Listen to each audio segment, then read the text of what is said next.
Bahay sa Xieren Street, Gangshan, Kaohsiung, may pagpatay alas 2 ng madaling araw. Dalawang biktima ay Vietnamese, isang lalaki at isang babae na magkasintahan. Pareho silang may mga sugat sa katawan. Pinaghihinalaang may problema sa relasyon, pinaghihinalaan ng pulis, posibleng pinatay ng lalaki ang nobya, at pagkatapos ay nagpakamatay. Ang detalyadong motibo at eksaktong sanhi ng kamatayan ay kailangan pang imbestigahan. Ang pinangyarihan ay hindi kinordon dahil paupahan ito may ibang migranteng lumalabas-pasok. Ang mga biktima ay magkasintahang Vietnamese. Lalaki nasa ikalawang palapag, babae pumunta. Hindi inaasahan ang balitang patay. Saang palapag sila? Ikalawang palapag. Nakatira ako sa ikatlong palapag. Kababayan nila ang nag-report, dumating ang pulis, marami sila.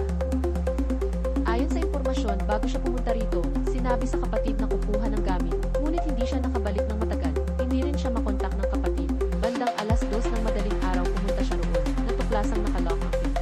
Naghanap ng magbubukas, nakita ang kapatid at nobyo may saksak. Walang bakas ng pakikipaglaban, walang ibang taong sangkot.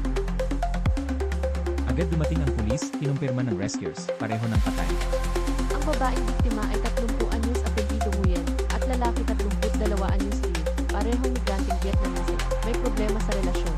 Paunang pagsusuri ng pulis, posibilidad na pinatay muna ng lalaki ang kanyang nobya.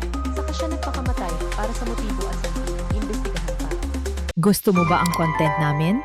Mag-subscribe at i-follow na ang Liho TV.